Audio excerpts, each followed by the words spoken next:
Minute late. The Mad Hatter and Alice in Wonderland. Tonight's topic, you don't know tonight's topic yet. No. We're going to be talking about through the levels because there's a lot of questions from students about like what's required at each level, how do you move up the levels. So we're going to talk a little bit about that tonight. A couple of announcements first. If you joined Strides, welcome. We're very excited to have you. It's going to be an exciting year. We already have 2 guest speakers coming up. So next Tuesday night, there's a guest speaker talking about nervous system co-regulation. She has some cool techniques to help you out when you get nervous. You're looking skeptical. No, I'm not. I'm just who is it? Her name is Dr. Beth. And she has some cool stuff. So I'm looking forward to her. For your strategies for your mental stuff. And like physically, when you get like when you feel like you're afraid, when you what to actually physically do in the real world to help you over it. Yes, like breathing, but then some also other cool techniques that I hadn't heard of before. Then in February, Janet Jones, the author of Horse Brain, Human Brain. I'm very excited. She's going to be doing a talk for our Stride students. And I love that book. I think it's a really great book. And I think it's really important for us to understand that horses' brains function differently than ours. And it's important that we keep that in mind when we are training them. So I always say that you have to go into the horse's world because they're never going to come into our world. And you have to see it the way they see it. Because otherwise you do what you do, but you're an apex predator and they're food. So they see the world differently. Yes. And we are the ones with the prefrontal cortex for reasoning and problem solving. So it's important that we use that and don't just resort to anger and frustration. Or expect them to do more than they can do. Yes. So anyways, if you're in track, it's direct line cause and effect with horses. Yes. They know what I'm doing. You've got about 8 seconds to make your correction and then they can associate it. It's pretty cut and dry, pretty straightforward. Yeah. But that's what's wonderful about working with horses is that they're honest and they don't humble lie, cheat, or and steal. Genuine. Yes. They don't lie, cheat, or steal. So sometimes I would rather be around horses than people, but that's just me. I'm not going to wear I hate my people t-shirt. No, don't do that. Okay. She hates that shirt, by the way. He has a few t-shirts that are not allowed. They're not public. No, not when I'm not around. when we're together. Yes. Shirts. January 28th, that's a Sunday. Mark your calendars. I'm doing a free webinar on teaching the Piaffe in hand.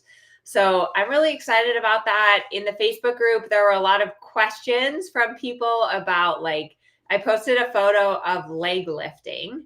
If you don't know what leg lifting is, it's basically where you teach your horse to lift and hold their leg underneath of them when you touch them with a bamboo stick is usually what we use.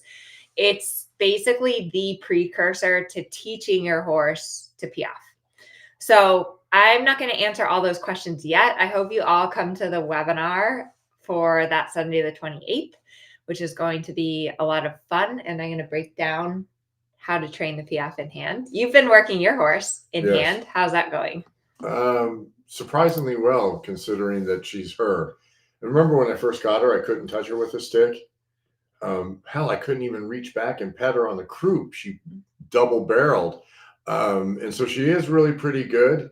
I've been at it, I think I'm on my 3rd week now, the end of my 2nd week. Anyway, she was really good about it. I could stop, touch the stick, lift the leg, get the other leg, back, forth.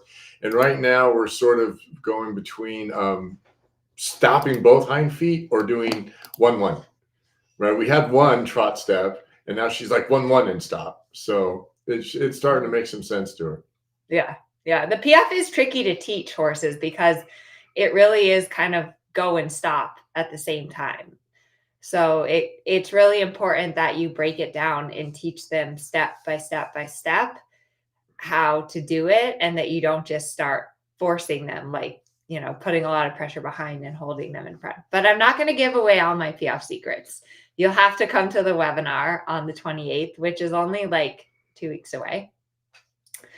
What other important announcements? I think, oh, yes. If you're in Strides, first office hours is tomorrow, Friday, with Nicole. What are office hours?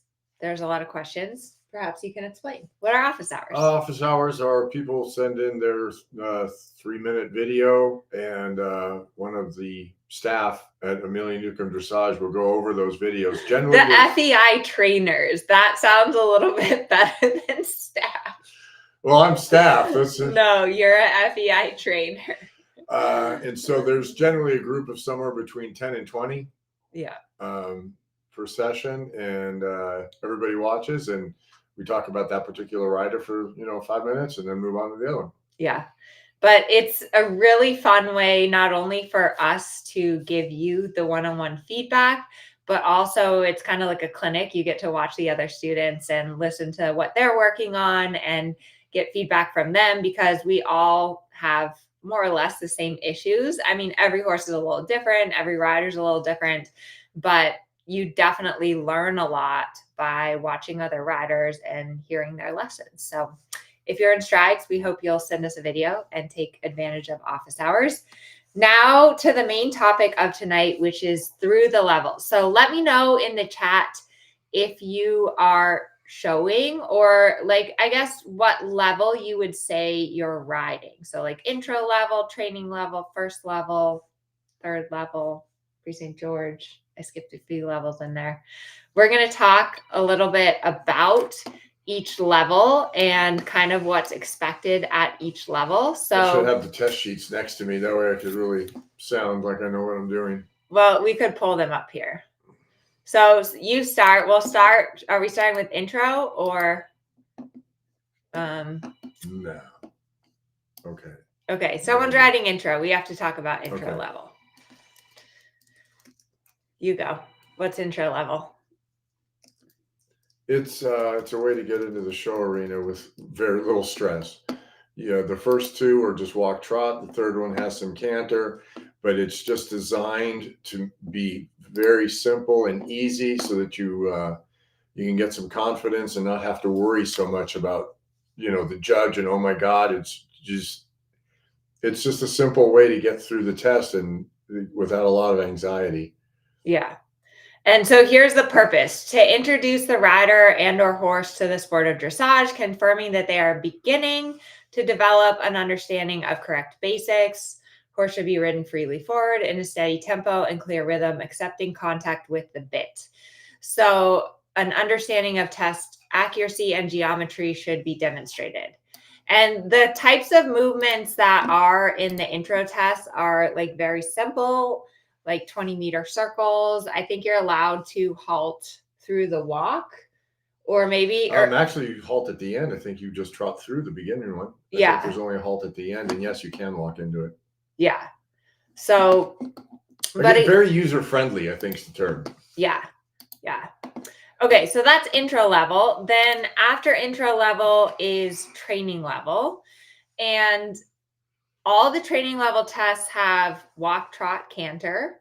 They have medium walk and free walk. What's the difference between those two? Contact. Meaning? The free walk's done on a long rein. And you want your horse's head to go down. 45-degree angle. The horse should take the bit all the way down to the ground. And medium walk? It's in a level balance, and you have a contact. Yes. And in free walk, you really want your horse over tracking. So that means where the hind feet go past the front feet. Yeah. Also at training level, you have 20-meter circles in trot and in canter. So ride your circles accurately. Because there isn't really a whole lot else going on for the judge to see. And I don't worry too much. The horse has the gait that it has, and if I start telling my riders, okay, more of this, and then it's just anxiety creating, I try and make it as simple as possible. Yes. The other things that you have at training level are a stretch circle, so a stretchy trot circle, That's in training level test 2 and 3. There is canter transitions. I feel like the canter and the canter transition is usually like the most exciting part of training level. It's what stresses the people out the most. And the horses. So because they're anxious, right? That's the moment. And you see a lot of people who attack that canter transition, right? They go at it really strongly. They're going to make this canter. And then the horse gets a little freaked out. Right. And then it gets a little explosive because there's adrenaline happening. They're a little not sure of the canter. So they come at it a little strong and the horse goes, oh boy. And things happen in the canter. Yeah. So the purpose of training level, I'll read it to you. And if you're not sure about your tests, I definitely recommend go to USDF, look at the tests, print them out. They have them, but they have people practice. Don't they have videos of them? Do you have videos of them? Yeah. There's also videos in like on my YouTube channel. There's drone view videos of all of the tests, not all of them, but most of them. Enough to get an idea. Right. So you can go to YouTube, but you could also go to USDF and print out like a paper copy of the test. Well, yeah. And so that's what I'm reading off of here on my computer. The paper copy on the top left-hand corner, it will tell you the purpose of the level. So the purpose of training level is to confirm that the horse demonstrates correct basics by showing suppleness, both laterally and longitudinally, moving freely forward in a clear rhythm with a steady tempo, and readily accepting contact with the bit. Correct geometry and lines of travel should be shown. So you might read that and think, that sounds really hard. Like, because I read that and I'm like, wow, I have to have suppleness laterally and longitudinally. I don't know. Do I have that? So it's important to remember when you're thinking about showing that number one is all of the levels say the importance of the correct basics. So that's always like most important when you're getting ready to show is that your horse has good basics. What are the basics? It's a really good question. I think of the training scale as the basics: rhythm, suppleness, connection. Okay. Do you disagree? Not at all. Okay. And it's also important to remember that you're never going to feel 100% ready for a show. Like, oh yeah, and if you wait for to be 100% ready, you'll never show. If you wait for it to be perfect, you'll never go. But there's a balance. Like, you want to be prepared. You don't want to like wake up tomorrow and be like, oh, I'm going to show Grand Prix because Amelia said that you're never going to feel ready. So don't do that. But also part of how you get better is by going out there and like trying. And that's where you learn from. Like, I feel like every time I go to a show, I learn so much because I realize where my holes are, what I need to practice. Right, because it's different when you can't go back and redo it. Yeah. Oh, I didn't like that, so I'm going to go make a circle and come again. Yes. When you have to do it right here, right now, it adds a different, and then you go, oh, my horse isn't as whatever I needed it to be. Yes. Competing is an art. And it's something that takes practice, because when you're just riding at home, you're like, oh, I need another circle and then I'll pick up the canter. But when you're in the test, it's like right here, right now. So it's good to practice both ways. It's good to practice at home, like, giving your horse the time. You need both. You can't always say it's going to happen at A, because then it creates, but you have to be so familiar with your horse and the ease of that movement that you say, okay, three horses before that letter I'm going to ask so that it happens at the letter. Yeah. So here's a good question from Millie. Do you train a few levels higher at home? Rule of thumb is you train a level higher at home than you show. That's just the rule of thumb. Yes. Yes. So, and we're planning for this summer, we're going to try to do a virtual show for our community, which I think will be a lot of fun. And we're definitely, I know a lot of people are asking for more support with like showing. So we're going to be giving you some more support. I think it's important to remember, if you're watching this and you're like, well, I don't show, I'm not interested in showing, it's still a good idea to practice some of the test movements and to be aware that the way the tests are designed are to guide you to correctly train your horse. And right. So, I mean, if you want to just improve your riding, moving along the way the tests are written, go practice the first level. When you get really competent, you start adding the movements of second level. Not that you have to go show, but that's the progression of a horse. Yeah, because the truth of the matter is not everyone wants to show, and that's absolutely fine. You do not have to show. You can be a really good rider and have goals for yourself and put the time and the effort in and never go down the show ring. And honestly, I commend those people because sometimes they are like the best riders that are really in it for the right reasons. So you absolutely don't have to show, but looking at the tests and learning the patterns in the tests, they help to give you purpose and direction for your ride, which in turn, your horse appreciates a lot. Yeah. Because that gives meaning and clarity to what you're doing. And that's something a horse can understand. Yes. So you're not just wandering around out there. Yeah. It has purpose and direction. Yes. Okay. So first level, the big difference between training level and first level is the idea of thrust. So what is thrust? That's that impulsion that the horse is actually going. It's that magic forward that we talk about. The thrusting of the hind legs. And so right, you don't want the thrusting of the front legs. That would go in the wrong direction. Yes, true. Hind legs. Oh, very good. Okay. So what thrust allows you to do is it allows you to start developing adjustability in your gait. So in first level, you have lengthening trot and you also have lengthening canter. So it's about starting to get the accordion. Adjustability. Your horse has to be like an accordion. You can stretch it over the top, close it up. Yes. That's the longitudinal and lateral suppleness. Well, that's mostly longitudinal. Lateral suppleness is on the second level. That helps. Yes. But the leg yields at first level start that process.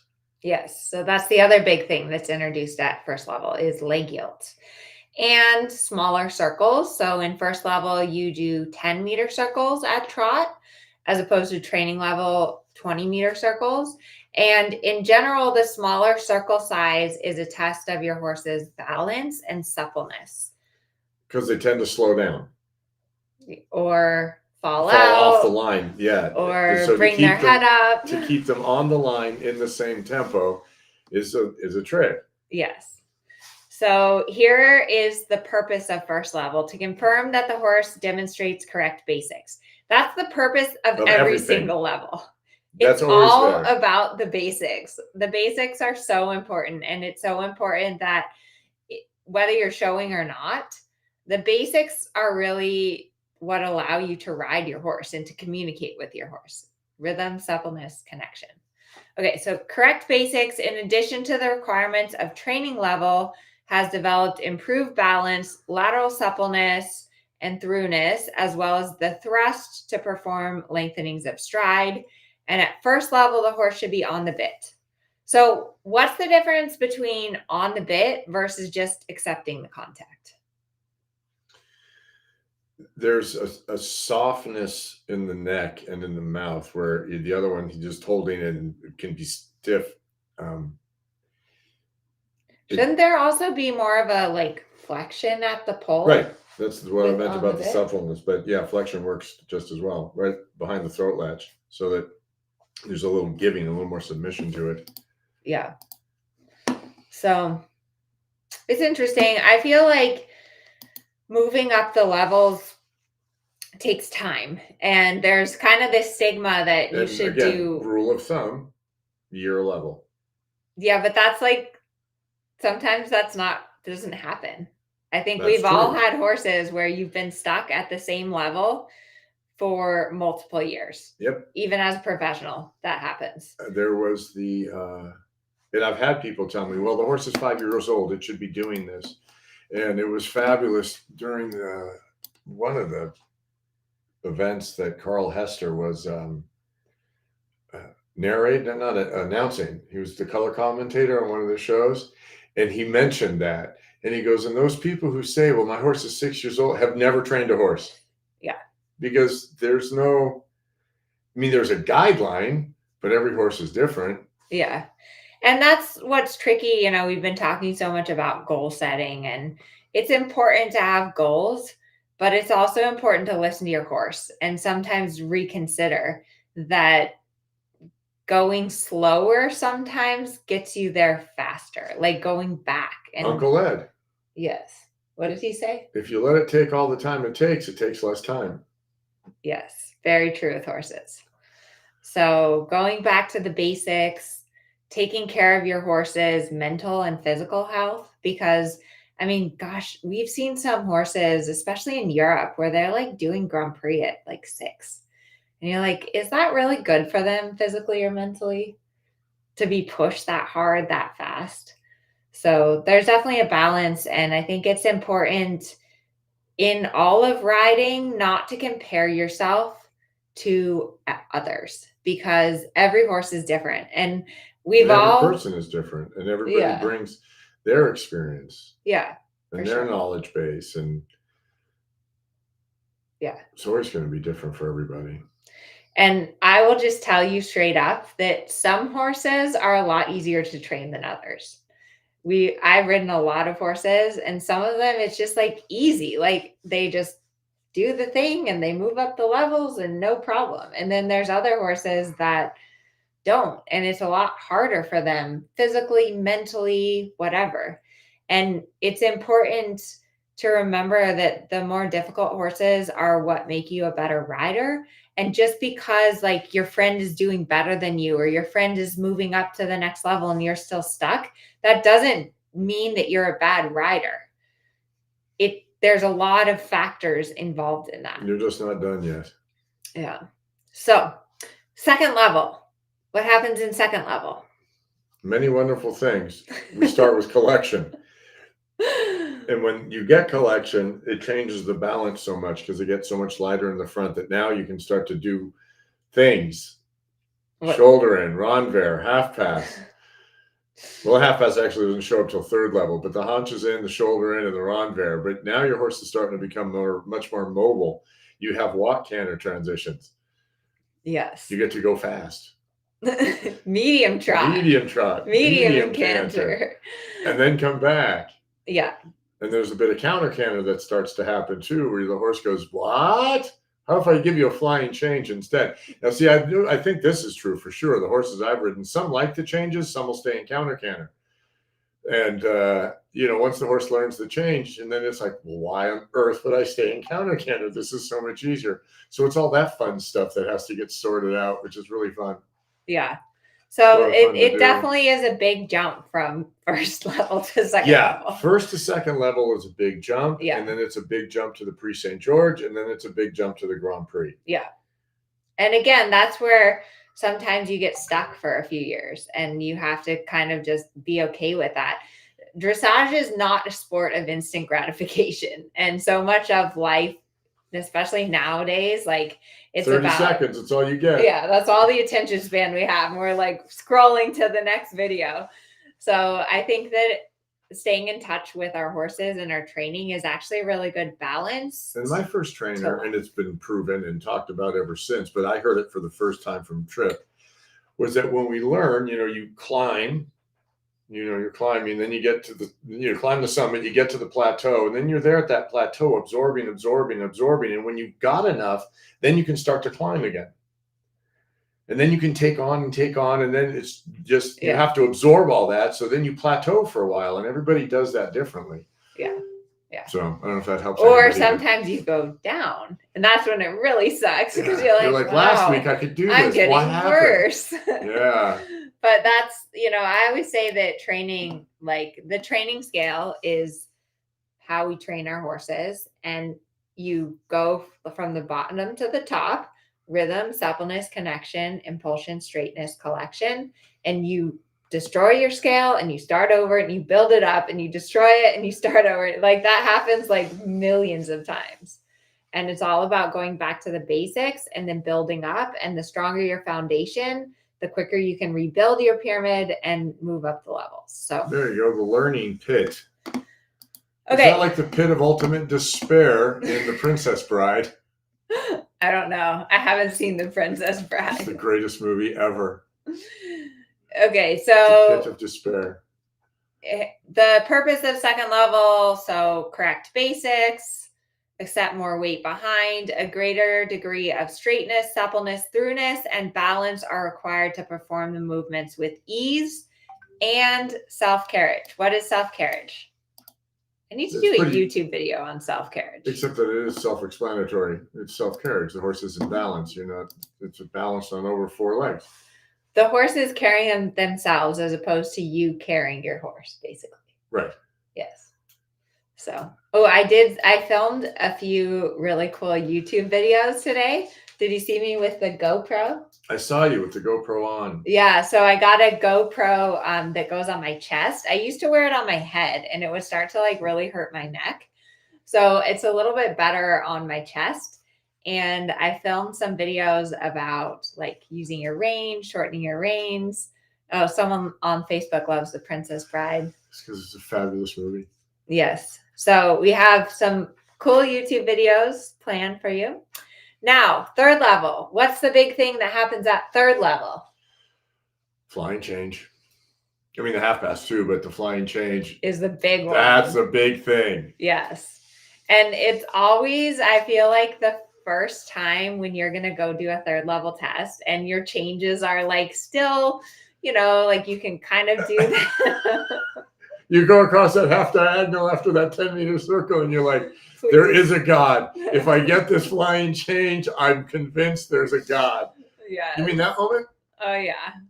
I remember, so I had this little Appaloosa horse, Sparky, who I actually got him all the way to the I-1. And Sparky was unbelievably smart. So he was smart. Appaloosa and he was like POA.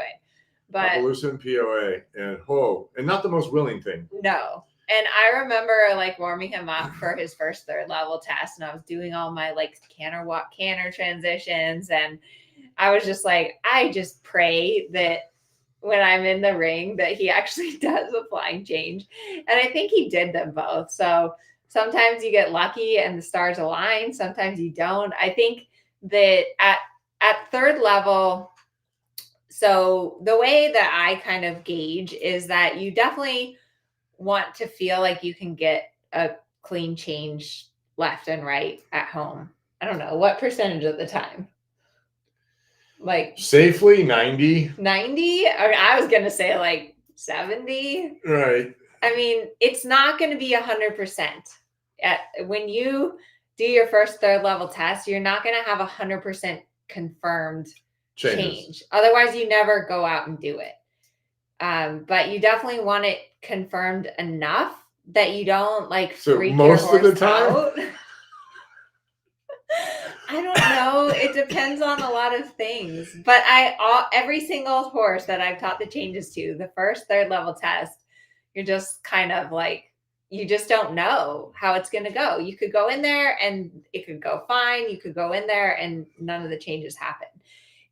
At third level, it's only 2 scores. So like if you mess them up and you get 4s on both your changes, but everything else is pretty good.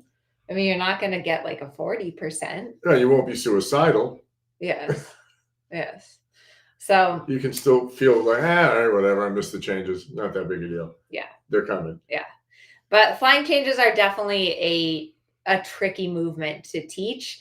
I actually have a course on flying changes. I have a webinar on flying changes. I'll have to put the link here in the recording. Yeah, she is right. There are 2 scores because it's a coefficient because it's a new movement. Is it? Yeah, isn't it? Because every new movement. We have third level test 1 pulled up here. So yeah, you're right. Yeah, because when they introduce a new movement, it's a coefficient. Okay, so 4 scores. Thank you, whoever pointed that out. I was wrong. So they are coefficients, which I guess means maybe you should have Herman's 90% success rate as opposed to me being like, well, if you can get it 60% of the time, go for it. Every time they introduce a new movement, that new movement's the coefficient. Yes. So that's also something that we didn't really talk about and we're running out of time, but basically within each level, the tests get a little bit incrementally harder. So like from third level test 1, third level test 2, third level test 3, they introduce a few new movements. And they do them from one side to the other side. So if you're very clever, you look at the test and you see which test of the level works best for you and your horse. Right. And you look at the coefficients and go, okay, those things I really need to have nailed down if you want to make sure you have a high score. Or in Amelia's case, she's just looking out to go schooling, which then is a different thing. Well, I mean, which is important. I mean, it's important too. Just get the road miles. Absolutely. I mean, basically, you're schooling the whole time until you're like at the Olympics. Like, you should always feel like when you're in the show ring that you're making corrections and that you're supporting your horse for the future as opposed appropriate to the level. Yeah. And what the experience. Yeah. So it's a balance, and we'll definitely be bringing you more information about competition if you're interested. Once again, so there's been some interesting stuff, which is that we know from our like data that many of you don't show. So let me know in the chat if you're watching this and you don't show, you're not interested in showing, because like I said earlier, even if you don't show, the tests really help you to correctly train your horse. So I highly recommend that you think about practicing a few of the movements, looking at some of the tests, because it's going to train your horse better. Yes. Hi, Levi. He's posing back there for everyone. Yes. See, Betty doesn't show. Linda doesn't show. That's totally fine. What was going on in the chat that we needed to discuss? Stacy asks, is it hard to teach horses that do hunter changes the dressage change? And for those of you who don't know, hunter changes generally are late. Late behind. Yeah. Which means what? The change is disunited. The horse changed in front, took a step, and then changed behind to get to the lead. So, yes, it is. In a general way, it is more difficult because the horse has already been habitualized to doing it that way. Now, in saying that, also the horse is a little bit strung out doing the daisy cutter and a bit more on the forehand. So once you collect it and it has the idea of the change, it is possible that the horse just goes, oh, now that you've closed me up, right, and my strides are shorter and higher, it'll just come clean. That's certainly a possibility. But for those, there are horses that are like, but this is how I've done it for 5 years. Why on earth would I change? Yeah. Then it's going to be tricky. Yeah. If just changing the horse's frame, right, because you're going to shorten the stride and get it higher, then the horse goes, all right, I already know how to change. And now that you put me like this, I'll just change clean. But so on that situation, it's easy. But for the horses that are like, no, this is how I do it, that's going to be tricky. Yeah. So it's always best if you can teach them from the beginning how to do a clean change, which means that you really have to have them collected and active behind, and not just run them into the corner and turn really fast and get the other lead. Yes. So anyways, let's see. Lots of you guys are showing in the chat here. Debbie wants to do intro. Jenny does lots of virtual shows. Awesome. And someone else doesn't show. I like doing the tests. I don't show, but I love the balance and suppleness of movements. And somebody earlier said that they don't show, but they just use the training. You know, they do the movements in their training, which is what the tests are designed for. If you're out in the middle of nowhere, follow the test. You'll be good. And Betty says she's very happy for Levi's new sofa. Yes, we are too. Yes. Levi. I think he's pretty happy back there too. Levi, say hello to Facebook Live. He doesn't like the pillows on his sofa though. He kicks them all off onto the floor to make more room for him. He's so happy you woke him up now. He doesn't even know why you woke him up. He's like, all right, everyone. We'll be here next Thursday. Let us know if you have any suggestions on how we shall entertain you next Thursday night. And we hope you have a wonderful evening.